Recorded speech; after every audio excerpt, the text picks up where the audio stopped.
Et hop, entrée dans le champ. It's good to be back. Hello à tous, bienvenue au Friday Live, comme tous les vendredis, en direct de Los Angeles. Et oui, nous sommes chez qui? Les Frenchies, mais oui. Bien sûr, quel numéro? 76? Oh là là, putain, comment le j'ai mec, fait Je sais même pas. C'est ça, Friday Live 76, merci de nous rejoindre, j'espère que tout va bien chez vous. Hein? Qu'est-ce que t'en penses, toi? Bah oui, hein, moi je vous souhaite d'être bien installés, hein, apéritif, parce que ça c'est une tradition qu'il ne faut absolument pas perdre, l'apéro en France. Là, nous, on va en France et on va pouvoir profiter de cette tradition française qui est l'apéritif. Toi, tu feras le picon-bière et moi, je ferai le... L'orangina. Voilà, Parce qu'on n'a pas d'orangina ici. Bon, c'est super, hein. Je propose qu'on se professionnalise un instant. Au sommaire, cette semaine, nous allons retrouver le départ de cette magnifique Mustang Fastback 68 couleur Highland Green, n'est-ce pas? Donc elle attendait sa sœur, pas jumelle, mais sa grande sœur. Sa grande sœur. D'être finie pour qu'on puisse envoyer les deux voitures à notre client. Exactement. Et donc ça y est, la grande sœur est ready to go. Donc la petite sœur part avec. Donc ces deux caisses-là, on va faire un petit tour. Pour continuer le sommaire, nous allons vous présenter la Shelby 2007. N'est-ce pas, qui est une Shelby GT. C'est pas une GT 500, c'est une Shelby GT avec le moteur V8 4 litres 6, légèrement amélioré. Alex nous donnera toutes les petites infos puisque Alex a été un des premiers à les importer sur le marché français. Absolument. À l'époque, en 2007, avec son ancien garage. Petite dédicace à Greg, hein, c'était une bonne aventure, on a bien rigolé. Voilà, à l'époque de Ponto Combo. Ponto Combo. Et oui, exactement. Région Seine-et-Marne. Voilà. Ensuite, eh bien, nous allons continuer avec un petit tuto. Enfin, on va faire un petit tour rapide sur les triangles de Mustang. On va vous expliquer deux, trois petits trucs. Qu'est-ce qui s'est passé donc ces derniers jours sur la Mustang de Claude, qui est maintenant prête à partir quasiment. On a détecté deux, trois petits trucs. On reviendra dessus dans quelques instants. Et enfin, le clou du spectacle. On va vous expliquer un petit peu. Vous avez certainement vu la photo de présentation de ce live dans laquelle vous voyez deux caches culbus qui ont été découpés pour vous expliquer le fonctionnement des basculeurs et en gros un petit peu le fonctionnement global de ce V8. C'est la rubrique « Comment ça marche ?» C'est la rubrique « Comment ça marche ?» Alors tout de suite, sans transition, Jenny va nous faire un petit tour de cette voiture puisqu'on ne se lasse pas de la regarder. C'est celle qui a eu le record de likes ces derniers temps. Donc, puisque vous l'aimez, eh bien, vous allez la voir et vous allez même l'entendre. Parce qu'on va prendre le temps, de vous la démarrer. Voilà, tiens, j'ouvre. Hop. Regardez-moi ça. Le joli petit volant. L'intérieur qui s'appelle Décor Group. Donc avec... comme dans la voiture du film, n'est-ce pas? C'est la très très belle... la boiserie. Voilà. La boiserie... La fausse boiserie, hein. On n'est pas dans une Bentley, bien sûr. Hein. C'est du décor. C'est pour ça qu'ils appellent ça Décor Group. Mais bon, très belle caisse et qui sonne fort. Qui sonne plutôt bien. Je te laisse le privilège. Nelson, très fort. Alors, tiens d'ailleurs, approche un peu Jen.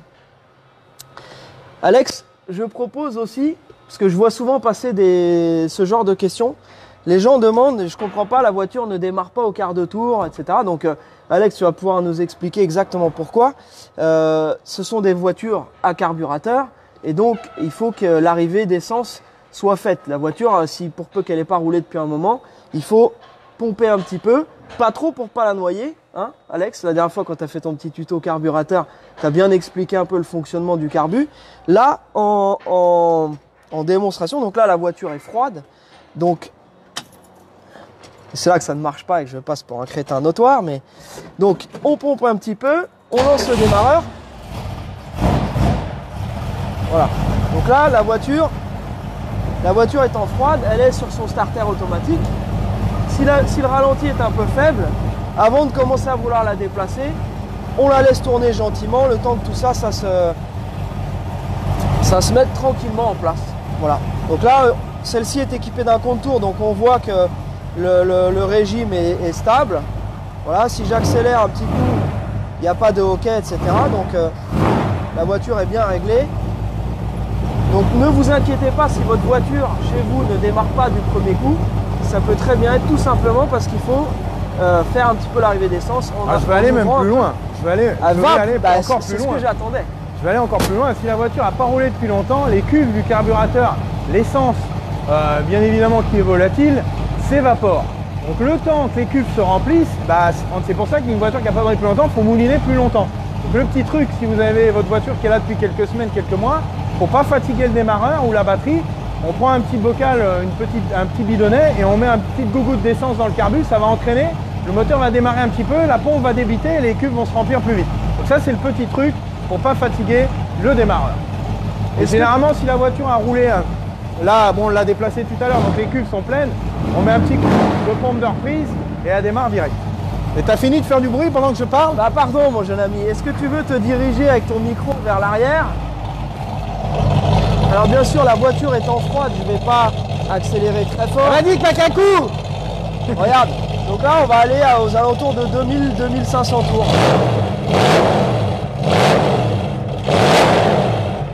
Voilà. Oh, c'est bon. Ça c'est 2500 tours. Donc imaginez pleine charge. Ah, donc ça c'est une super caisse. Donc j'avais fait des photos quand je l'avais ramené de l'alignement.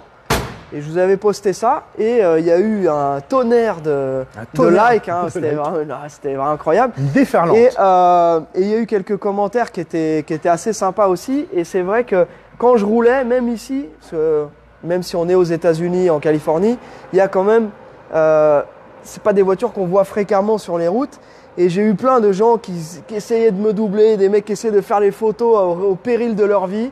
Il y a même un gars avec une Audi R8 toute neuve qui s'est mis à côté de moi. On a accéléré un peu. Bon, il était un petit peu plus rapide que nous. Mais malgré tout, c'est vrai que cette caisse-là, dans cette configuration-là… Hein. Chez lui, je l'ai essayé. Les gens sont comme des dingues. Hein. Ils sont là, ils n'en croient pas leurs yeux. Hein. Oh. Il y en a, il m'a dit, c'est une vraie. Ah oui. Oui. Oh. Ouais. Donc, eh bien, c'est une vraie. Voilà. Donc, cette petite caisse qui va partir. Et alors maintenant, la semaine dernière, vous avez vu, Alex vous a expliqué la fameuse réparation du tilt-away. Et donc, on a reçu la réserve d'air. La réserve d'air. Et c'est installé avec la check valve et tout. Donc maintenant, ça marche. Allez, viens, Jen. Comme cela se doit. Like it's supposed to. Voilà, c'est vrai que c'est dur après de s'y remettre. Donc là, j'ai remis le volant à sa place. On peut refermer la porte. Voilà, je vais démarrer l'auto. Donc là, tu arrives chez toi. Bon, bah, je suis arrivé. J'éteins mon moteur. Voilà, donc là, le volant est toujours là. Et là, j'ouvre la porte. Et boum, le volant se décale. Et là, tu peux sortir convenablement de ta voiture en toute impunité. Et alors, tout à l'heure, je t'ai demandé, en gros, combien de fois est-ce qu'on peut le manipuler avec cette petite réserve d'air? Là, par exemple, là, je l'ai fait une fois. Là, je le reclique. Je vais rouvrir la porte. Ah, une deuxième fois. Une troisième peut-être? Eh non, 2 fois. 2 fois. Voilà. C'était le petit pari du jour. Et du coup, là, si ça s'ouvre pas, par exemple maintenant, là, ça reste carrément bloqué. Il n'y a plus d'air. Voilà, il n'y a plus d'air. Voilà. Tu sais tout, Fred.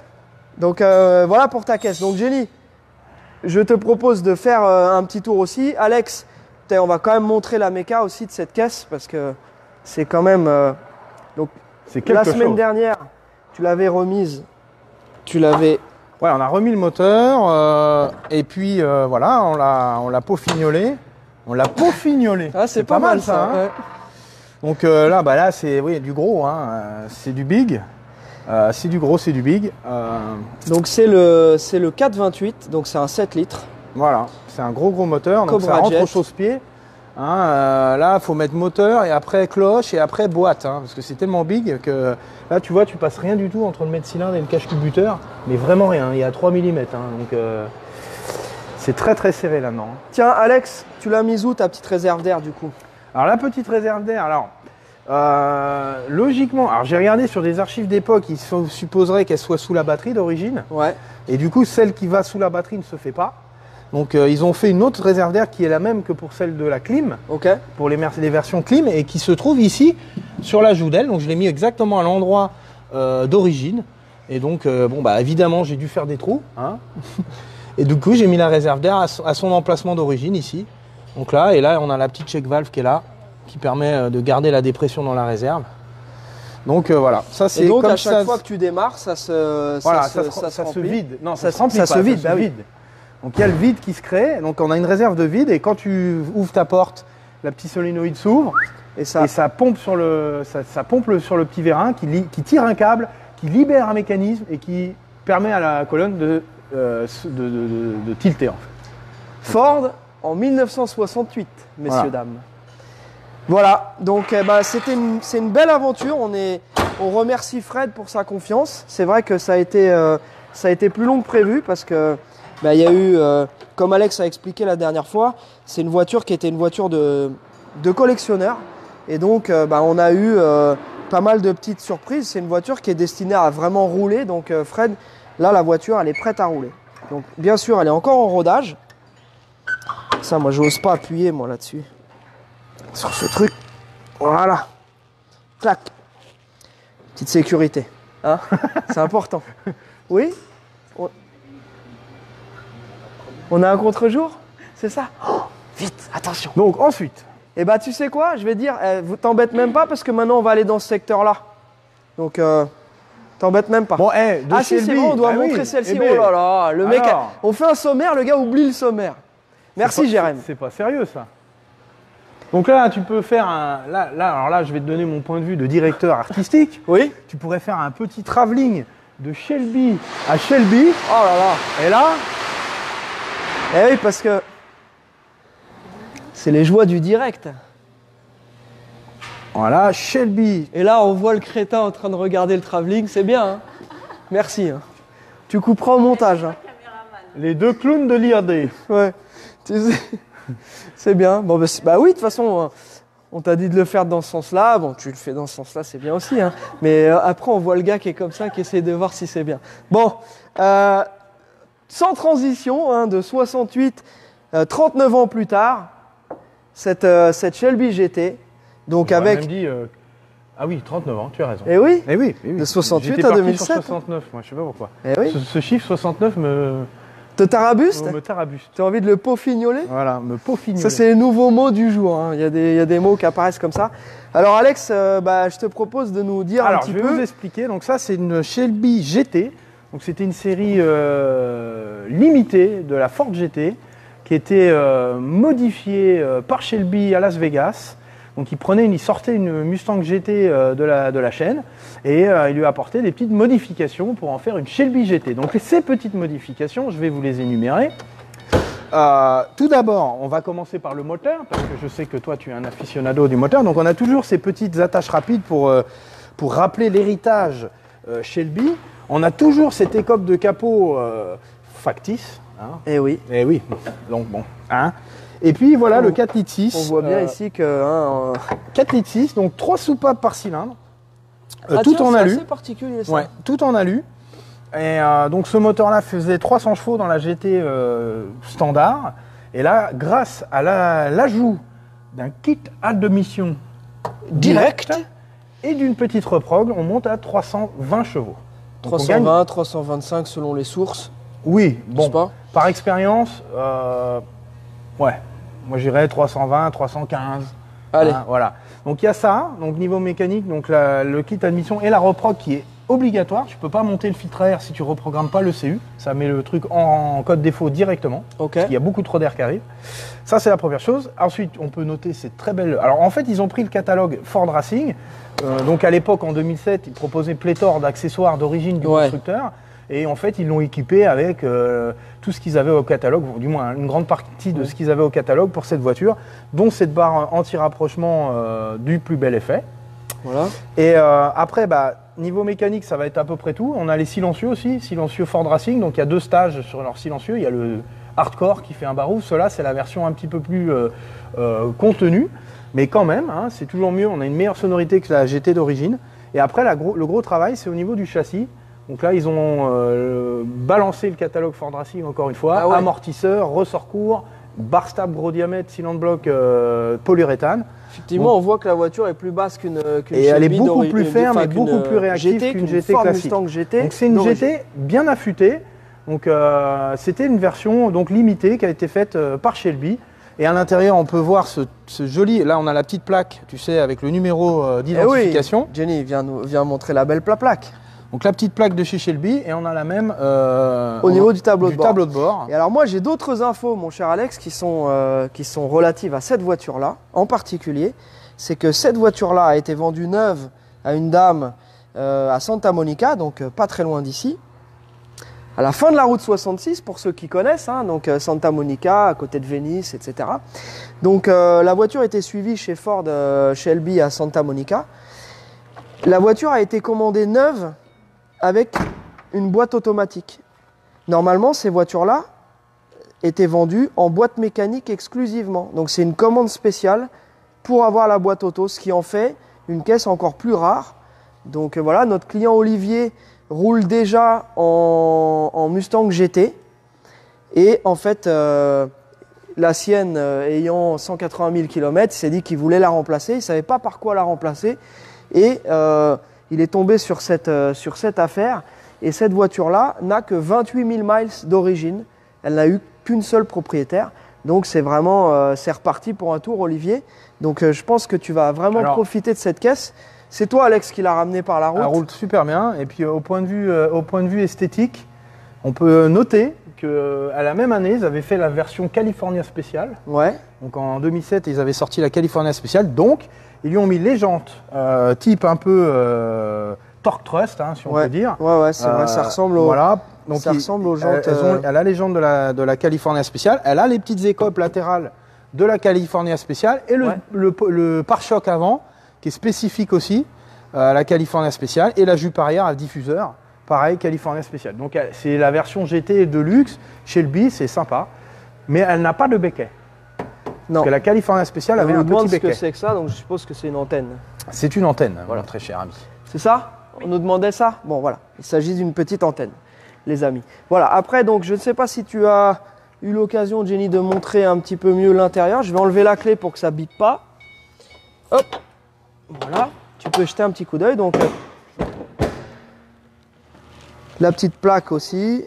Le reste de l'intérieur est en super état. Donc nous, on l'a ramené hier, cette voiture, on n'a pas eu le temps de la nettoyer. On va bien entendu la mettre sur le pont assez rapidement. Pour ceux qui suivent un petit peu, la semaine prochaine, nous serons... donc là, dès lundi, on prend l'avion, on atterrit mardi à Paris pour le salon Rétromobile. Donc pendant ce temps-là, nos mécanos américains, Sam et Georges, vont rester. Nous serons sur place avec Jérém. Jérém, c'est le moment du coucou. Johnny Lumière.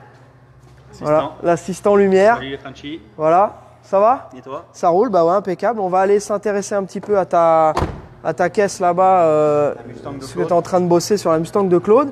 Et ensuite, on ira faire un petit coup d'œil, on ira jeter un petit coup d'œil sur les basculeurs de la Rouge. Voilà. Allez, venez. Je vais laisser les clés de cette voiture-là. Après, on va les chercher partout. Alors, Jérémy, explique-moi. Explique-moi. Alors, écoute, tout le train avant de la Mustang de Claude était bon. Enfin, du moins, il n'y avait pas de jeu. Donc, à la première inspection. À la première inspection, voilà. Il n'y avait pas de jeu au niveau des triangles, au niveau des rotules, tout ça. Donc, bon, enfin, il y avait un soufflet de rotules supérieures qui était percé, donc on avait changé les rotules. Et ils avaient, quand on a récupéré l'auto, ils avaient bridé les ressorts pour baisser. Ah oui, je me rappelle. Pour baisser le nez de la voiture, quoi. D'accord. Et donc, du coup, nous, on avait remis des ressorts d'origine. Et en fait, donc, quand tu es allé l'essayer pour l'amener à l'alignement, tu t'es rendu compte que l'auto, elle piquait pas du nez, quoi. Enfin, elle restait bloquée en l'air. Elle restait bloquée en l'air, quoi. Ouais. Parce que les bagues avaient des points durs, elles avaient travaillé de la mauvaise façon. Ouais. Et du coup, les bagues n'avaient pas de jeu, mais elles avaient des points durs, elles étaient en train de se gripper. Du coup, on en a profité pour changer les triangles. Voilà. C'est ça. Et également, on s'est aperçu que la valve de direction qui, elle, ne fuyait pas, présente un jeu important. Donc, cette valve de direction va être remplacée du même de la. Donc ça, c'est les petits aléas. On fait une première inspection et après, quand on essaye la voiture, on s'aperçoit très souvent, même quasiment tout le temps, qu'il y a une deuxième salve. De petits problèmes, de petits machins à régler, de nouvelles pièces à changer. Et ça, c'est les joies de la voiture ancienne, j'ai envie de dire. Exactement.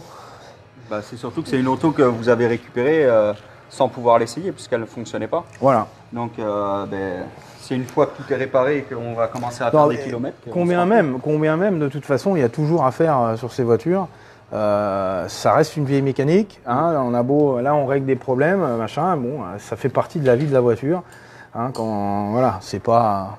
Même les neuves, hein, j'ai envie de dire. Même les neuves, il y en a qui passent leur vie au garage. Bah c'est ça, c'est l'automobile d'une manière générale. Hein. Là, nous, on a des amis ici qui sont chez plein de constructeurs. On a plein de potes. On a un pote chez Tesla. Alors, j'ai eu la chance d'aller voir le fameux Cybertruck que tout le monde trouve horrible, qui a déchaîné les passions sur Internet. Et ben, je suis allé le voir, je l'ai vu rouler et tout, ce truc-là. Et ben, il y a quand même, il y a, si tu veux, on comprend en fait quand on a affaire aux gens qui l'ont designé. Et là, en l'occurrence, notre ami Seb qui a fait toute la partie clé, donc la maquette, etc. de la voiture et qui bosse dessus, nous a expliqué pourquoi les panneaux étaient comme ça, très triangulaires, enfin très angulaires, etc. Mais ça, on reviendra peut-être dessus si un jour on va le voir, ce truc-là. Bah, on ira le voir. Pour l'instant, c'est encore un peu top secret. Donc j'avais juste fait quelques photos. Si ça vous intéresse, je vous les partagerai. Hein. J'avais pas encore fait un petit truc dessus, mais voilà, c'était une petite parenthèse. Tout ça pour dire que dans toutes les boîtes et même les caisses neuves, et toi qui vous qui êtes dans l'automobile depuis tout le temps, et moi dans le spectacle, on est en permanence embêté en mécanique avec des problèmes. Même que ce soit sur les caisses neuves, que ce soit sur les caisses et a fortiori les caisses plus ou moins grave. Voilà. Voilà. Donc la voiture ancienne, voilà, c'est même une voiture restaurée complète, neuve, il y aura encore des petits problèmes, des petits couacs, des petits machins. C'est de la mécanique. Voilà. En règle générale, et voilà. C'est pas une science exacte. Voilà. Ensuite, donc. En parlant de science. Merci, Jérém. Donc là, bah, en fait, tout à l'heure, le triangle était démonté, donc on voulait vous le montrer sur l'établi, mais Jérém a été plus rapide que l'éclair. Donc on vous présentera la pièce. Claude peut le voir monter. Voilà, c'est monté. Tout neuf. Voilà, c'est ça. Alors maintenant, nous allons poursuivre. Alors là, on s'est amusé. Alors là, attention. On s'est amusé. En fait, s'amuser, c'est un grand mot, non? Donc là, nous, on a des voitures certaines qui ont les poussoirs qui sont un peu récalcitrants et donc on essaye de faire un réglage des culbuteurs pour rattraper ce jeu. Donc ça permet de voir si on a besoin de serrer très fort le poussoir ou pas. Et s'il a besoin de poussoir, on change les poussoirs. Mais ça, c'est une petite technique à l'ancienne, on va dire. Donc on découpe une paire de cache-culbuteurs et on va desserrer le basculeur jusqu'à temps qu'on entende un claquement parce que le jeu est vraiment important. Et après, on vient resserrer le basculeur, voir si on arrive à éliminer le jeu. Et si tu serres trop, à un moment, tu vas perdre le cylindre parce que ta soupape, elle ne fermera plus. Ok. Donc là, l'idée, c'était de vous montrer, parce que certains, je pense que beaucoup, bon, après sur Internet, il y a plein de vidéos qui tournent, on peut voir ça. Et moi, je voulais vous montrer comment un basculeur fonctionne quand le moteur est en route. Parce que tout le monde se dit, ah, mais comment ça marche, nanana. Et bien là, c'est le moment de voir. Donc je vais démarrer la voiture, vous allez pouvoir regarder le basculeur, le mouvement du basculeur. Et vous allez voir que la course, c'est pas énorme, juste pour ouvrir la soupape de quelques millimètres. Donc après, l'ouverture de la soupape est dictée par l'arbre à cam, le profil de la cam. Donc la chaîne cinématique, donc tu as l'arbre à cam, tu n'en as qu'un sur un V8. Donc c'est un arbre à cam central qui pilote toutes les soupapes de tout le moteur, des deux bancs. Donc il y a 2 soupapes par cylindre, donc c'est quand même assez basique comme setup. Oui. Sur les voitures modernes, maintenant on a 2 arbres à cam par banc, on a 4 soupapes par cylindre, voire 5. Donc ça reste quand même basique, bon c'est fiable. Et la chaîne cinématique est assez rigolote parce que tu as l'arbre à cam, tu as les poussoirs hydrauliques, donc ces fameux poussoirs qui arrivent à foirer régulièrement et qui te font ce tic-tic, tu sais, assez particulier. Ouais. Et très souvent à froid, le temps qu'il s'amorce, parce que le jeu est compensé par la pression d'huile. Donc la pression d'huile traverse dans le bloc et vient alimenter le poussoir, et le poussoir se bloque avec l'huile, parce que l'huile est incompressible, et le jeu est pile poil, et du coup, il y a plus clic-clic. Donc de temps en temps, une voiture qui n'a pas tourné depuis longtemps, elle a démarre, clic-clic-clic, ça se met à cliquer, le temps que les poussoirs s'amorcent, et que le jeu se rattrape. Ça ne signifie pas que le moteur est mort, ou non, que, voilà, non. c'est au pire, ça reste. Alors, si le bruit s'en va, c'est normal. Enfin, s'il s'en va pas, c'est que le poussoir, il est cuit ou il est mal réglé. La précontrainte sur le poussoir. Donc le basculeur, lui, donc l'arbre à cam, le poussoir. Ensuite, on a la tige. On a une longue tige, à peu près longue comme ça, qui fait la translation du mouvement du poussoir jusqu'au basculeur. Et le basculeur, lui, vient appuyer sur la soupape pour l'ouvrir. Et du coup, voilà, la chaîne cinématique sur un V8 américain, c'est comme ça. Ok, alors tu peux juste très rapidement nous dire, donc là en l'occurrence il y a deux soupapes, il y a une soupape d'admission, une soupape d'échappement. Voilà. Donc là quand tu parles de la soupape, tu parles de la soupape d'admission ou d'échappement, ça marche pareil dans les deux cas. Et donc cas. en fait, chacun des basculeurs commande une soupape. Une soupape, voilà. Donc c'est pour ça qu'ici on en a 8 voilà. et 8, donc on en a 16, voilà. on a donc... Donc là, c'est le fonctionnement minimum du moteur 4 temps, une soupape d'admission, une soupape d'échappement. Après, pour optimiser, tu augmentes le nombre de soupapes pour améliorer l'échange gazeux entre l'admission et l'échappement. Donc je vais la démarrer. Jenny, je t'invite à faire un gros plan. Je vais la démarrer si Alors tu veux. Démarre là, vas-y. Comme ça, toi tu peux être ici, ce sera mieux. Et comme on n'a pas de, on a enlevé la courroie, donc il faut préciser que c'est une voiture qui n'est pas encore révisée. Non, on est dessus. Et c'était rigolo, je voulais vous montrer. Je pense que ça va intéresser certains de voir ça, c'est rigolo. Bon.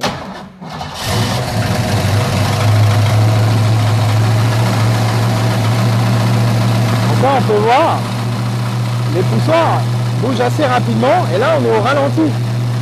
Vas-y, accélère juste un peu. Non, conscient. Attends, je vais le faire. Et à un moment, on les voit plus bouger. Ils vont tellement vite. Et on peut voir l'huile qui s'écoule de la tige.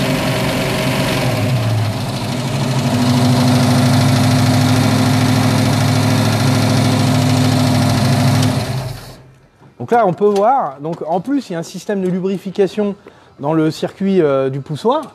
Et l'huile remonte dans la tige de culbuteur et vient lubrifier le basculeur et la queue de soupape, la tige, le ressort, tout le cinéma. Et donc là, on a bien pu voir le jet d'huile. Donc là, c'est une voiture qui a besoin de poussoir. On a essayé pour ça qu'on a mis les caches culbuteurs, on a essayé de les resserrer, voir si on arrivait à enlever ce tic-tic-tic-tic-tic. Et il ne s'en va pas. Donc les poussoirs sont raides. Donc on va devoir démonter la pipe d'admission, démonter les rampes de basculeur et changer les poussoirs et bien évidemment les tiges. Parce que de toute façon, on n'est plus à ça près. Autant mettre des tiges neuves. Les tiges finissent par s'user, se tordre. J'ai déjà vu des tiges en banane. Donc là, tu as beau régler, tu arrives en bout de... Parce que tu perds de la course, quand ta tige elle est tordue, ça vient taper dans...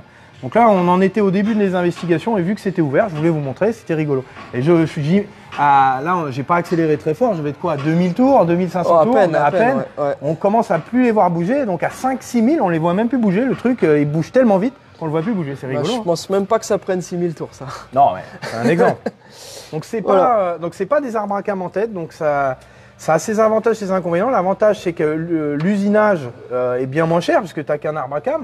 Ouais. Hein, les pièces, les basculeurs et tout ça, c'est des pièces de fonderie. Donc après, ça s'améliore. Il y en a qui arrivent à améliorer ce fonctionnement en mettant des basculeurs entaillés dans la masse et tout pour que ça soit bien équilibré et pouvoir permettre un régime de rotation. Mais par définition, un moteur à basculeur ne peut pas atteindre un régime de rotation d'un moteur à arbre à cam en tête. L'arbre à cam en tête, l'arbre à cam vient pousser direct sur la soupape.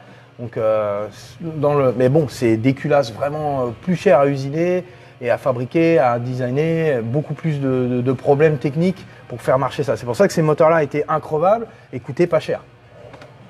Et ils ont gardé ce fonctionnement. Encore sur les LS modernes, c'est comme ça. C'est le même fonctionnement. Ouais. Voilà. Et c'est hallucinant. Alors maintenant, ce qu'ils font donc, pour augmenter la puissance, contrairement à des mécaniques plus pointues, japonaises ou italiennes, où là on va essayer de chercher du régime, et bien là ce qu'ils font, c'est qu'ils viennent rajouter du boost. Donc même sur ces anciennes mécaniques très simples, ils rajoutent du boost et donc soit avec un compresseur, soit turbo ou de la cylindrée, voilà, pour augmenter la puissance.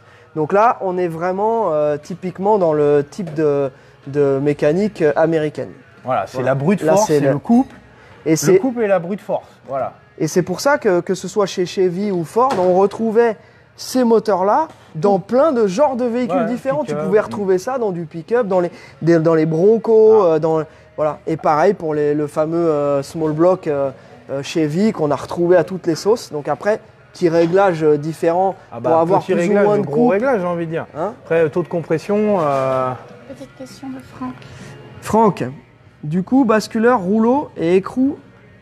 Alors oui, ça, Franck, c'est quand tu commences à vouloir faire monter ton moteur plus là, il faut du sérieux au niveau des basculeurs, parce que là, on voit que ça va très vite.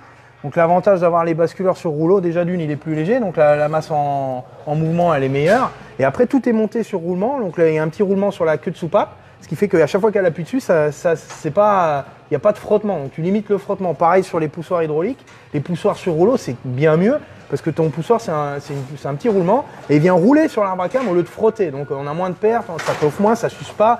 Enfin, voilà, il y a moyen d'améliorer. Voilà, on en a là. Voilà.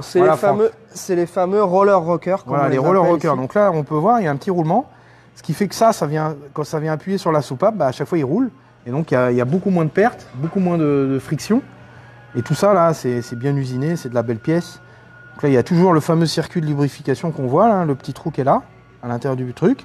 Donc l'huile ressort là pour lubrifier l'ensemble et l'huile voyage via la tige. Donc là, la tige, pareil, elle est creuse. Et donc ça fait ça en fait.